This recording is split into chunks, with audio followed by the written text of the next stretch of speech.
ಸಚಿವ ಮಧು ಬಂಗಾರಪ್ಪ ವಿರುದ್ಧ check bounce ಪ್ರಕರಣ ವಿಚಾರಕ್ಕೆ ಸಂಬಂಧಪಟ್ಟಂತೆ ಸಚಿವರ ರಾಜೀನಾಮೆ ಕೇಳಿದ ಬಿಜೆಪಿ ವಿರುದ್ಧ ಮಧು ಬಂಗಾರಪ್ಪ ಆಕ್ರೋಶವನ್ನ ಹೊರಹಾಕಿದ್ದಾರೆ. ಸಚಿವ ಮಧು ಬಂಗಾರಪ್ಪ ವಿರುದ್ಧ ಚೆಕ್ ಬೌನ್ಸ್ ಪ್ರಕರಣಕ್ಕೆ ಸಂಬಂಧಪಟ್ಟಂತೆ ಸಚಿವರ ರಾಜೀನಾಮೆಯನ್ನ ಕೇಳಿತ್ತು ಬಿಜೆಪಿ. ಈಗ ಬಿಜೆಪಿ ವಿರುದ್ಧ ಆಕ್ರೋಶವನ್ನ ಹೊರಹಾಕಿದ್ದಾರೆ. ಬಿಜೆಪಿ ಅವರಿಗೆ ಮಾಡೋ ಕೆಲಸ ಇಲ್ಲ ಅಂತ ಮಧು ಬಂಗಾರಪ್ಪ ಹೇಳಿಕೆಯನ್ನ ಕೊಟ್ಟು ಆಕ್ರೋಶವನ್ನ ಹೊರಹಾಕಿದ್ದಾರೆ. ಆರ್ ಅಶೋಕ್ ಅವರು ಸಾವಲ್ಲು ಹಣ ಲೂಟಿ ಹೊಡೆದಿದ್ದಾರೆ. ನೆಟ್ಟಾರು ಸಾವಲ್ಲು ಕಟೀಲು ರಾಜಕೀಯ ಮಾಡ್ತಿದ್ದಾರೆ. ನನ್ನ ರಾಜೀನಾಮೆ ಕೇಳುವ ಯೋಗ್ಯತೆ ನಿಮಗಿದೆಯಾ ಅಂತ ಮಧು ಬಂಗಾರಪ್ಪ ಕಿಡಿಕಾರಿದ್ದಾರೆ. ನನ್ನ ಖಾಸಗಿತನಕ್ಕೆ ಕೈ ಹಾಕುವ ಕೆಲಸ ಮಾಡಬೇಡಿ ವಿಜೇಂದ್ರ ಅವರೇ. ನನ್ನ ತಟ್ಟೆ ಬಹಳ ಕ್ಲೀನ್ ಇದೆ ರೀ. ನಿಮ್ಮ ತಟ್ಟೆಯಲ್ಲಿ ಕೊಳೆತ ಹೆಗ್ಗಣ ಬಿದ್ದಿದೆ. ನಿಮ್ಮ ತಟ್ಟೆ ನೀವು ನೋಡ್ಕೊಳ್ಳಿ. ನಿಮಗೆ ಆರೋಪ ಮಾಡಲು ಮಾನ ಮರ್ಯಾದೆ ಇದೆಯಾ? ಶಿಕಾರಿಪುರದಲ್ಲಿ ಇವತ್ತೇನಾದರೂ ನೀರಾವರಿ ಆಗಿರೋದು ಅಂದ್ರೆ ಅದು ನನ್ನಿಂದಲೇ ಅಂತ ಮಧು ಬಂಗಾರಪ್ಪ ಆಕ್ರೋಶದ ನುಡಿಗಳನ್ನು ಹೇಳಿದ್ದಾರೆ. ಯಾರು ಭ್ರಷ್ಟಾಚಾರದಲ್ಲಿ ಅಪರಾಧಿಗಳಾಗಿದ್ದರು ಅವರೆಲ್ಲರೂ ಟ್ವೀಟ್ ಮಾಡ್ತಾರೆ. ಆರ್ ಅಶೋಕ್ ಅವರಿಗೆ ನಾನು ಹೇಳಲಿಕ್ಕೆ ಇಷ್ಟಪಡ್ತೀನಿ, ಆರ್ ಅಶೋಕ್ ಅವರೇ, ಇವತ್ತು ನಿಮ್ಮ ಮೇಲೆ ಭ್ರಷ್ಟಾಚಾರದ ಒಂದು ದೊಡ್ಡ ಹೊರೆ ಇದೆ. ಸಾವಲ್ಲಿ ನೀವು ಭ್ರಷ್ಟಾಚಾರದಲ್ಲಿ ತೊಡಗಿರ್ತಕ್ಕಂಥ ಒಬ್ಬ ವಿರೋಧ ಪಕ್ಷದ ನಾಯಕ. ನೀವು ಸಾವಲ್ಲಿ ಭ್ರಷ್ಟಾಚಾರದ ಹೊರೆಯನ್ನು ಕಾಂಗ್ರೆಸ್ ಅವ್ರು ಮಾಡಲಿಲ್ಲ, ನಾವು ಹೇಳ್ತಾ ಇದ್ವಿ, ಯಾರೂ ನಂಬಲಿಲ್ಲ. ಪಾಪ ಯತ್ನಾಳ್ ಅವರು ಹಗಲು ರಾತ್ರಿ ಮಾನ ಮರ್ಯಾದೆ ಎಲ್ಲ ತೆಗೆದಾರಪ್ಪ ಅವ್ರದ್ದು. ನಿಮಗೆ ಏನು ನೈತಿಕ ಹೊಣೆ ಇದೆ ನನ್ನ ರಾಜೀನಾಮೆ ಕೇಳೋದಕ್ಕೆ? ಫಸ್ಟು ನಾನು ಹೇಳೋದು, ಆರ್ ಅಶೋಕ್ ಅವರು, ಅವರಿಗೆ ಮಾನ ಮರ್ಯಾದೆ ಇದ್ದರೆ ಆ ಸಾವಿಗೆ ಕಾರಣಕರ್ತರಾಗಿರ್ತಕ್ಕಂಥ ಆ ವ್ಯವಸ್ಥೆಯಲ್ಲಿ ಅವರೆಲ್ಲರೂ ಕೂಡ ಪಾಲ್ದಾರ. ಇವತ್ತು ಕರಾವಳಿ ಭಾಗದಲ್ಲಿ ಸಾವಲ್ಲಿ ರಾಜಕಾರಣ ಮಾಡ್ತಾ ಇರೋರು ಯಾರು ಅಂದರೆ ನಳಿನ್ ಕಟೀಲ್.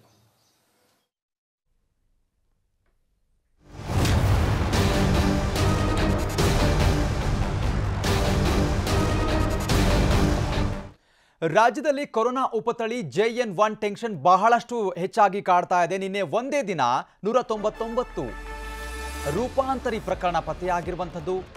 ಕೊರೋನಾ ಮುಂಜಾಗೃತಾ ಕ್ರಮಗಳ ಬಗ್ಗೆ ಈಗಾಗಲೇ ಸಭೆಯನ್ನ ಮಾಡಲಾಗಿದೆ. ನಿನ್ನೆ ಒಂದೇ ದಿನ 199 ರೂಪಾಂತರಿ ಪ್ರಕರಣಗಳು ಪತ್ತೆಯಾಗಿದೆ. ಬಹಳಷ್ಟು ಆತಂಕ ಸೃಷ್ಟಿ ಮಾಡ್ತಾ ಇದೆ. ಇದ್ರ ಬಗ್ಗೆ ಮುಂಜಾಗೃತಾ ಕ್ರಮಗಳ ಬಗ್ಗೆ ಈಗ ಸಭೆಯಾಗಿದೆ. ವೈದ್ಯಕೀಯ ಶಿಕ್ಷಣ ಸಚಿವ ಷಣ್ಪ್ರಕಾಶ್ ಪಾಟೀಲ್ ಅವರ ನೇತೃತ್ವದಲ್ಲಿ ನಡೆದಿರುವಂತಹ ಸಭೆ.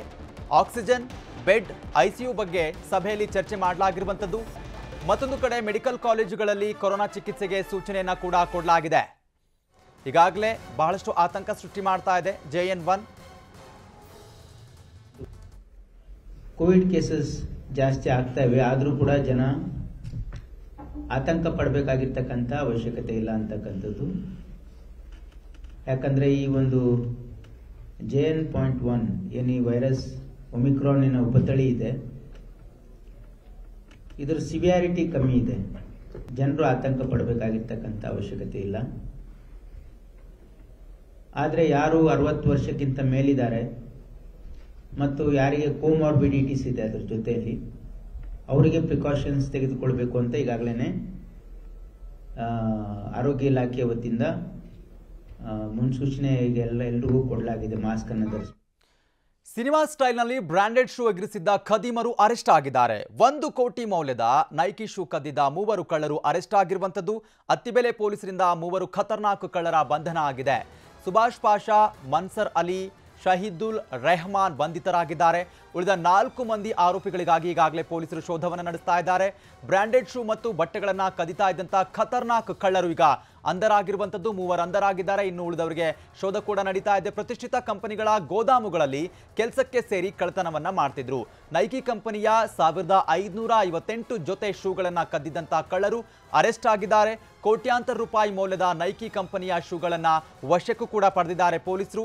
ಆನೇಕಲ್ನ ಶೆಟ್ಟಿಹಳ್ಳಿ ಬಳಿಯ ನೈಕಿ ಶೂ ಗೋದಾಮಿಗೆ ಕೆಲಸಕ್ಕೆ ಸೇರಿದ್ದು ಇವರು ಅಲ್ಲಿ ಈ ರೀತಿಯಾದಂತಹ ಕಳ್ಳತನ ಮಾಡಿದ್ದಾರೆ. ಅಹಮದ್ 15 ದಿನ ಕೆಲಸ ಮಾಡಿ ಪ್ರತಿಷ್ಠಿತ ಬ್ರಾಂಡೆಡ್ ಶೂಗಳನ್ನು ಎಗರಿಸ್ತಾ ಇದ್ದಂತಹ ಆಸಾಮಿಗಳು. ಇನ್ನು ಶೆಟ್ಟಿಹಳ್ಳಿಯ ನೈಕಿ ಶೋರೂಮ್ನಿಂದ ಶೂ ಲೋಡ್ ಆಗ್ತಾ ಇತ್ತು.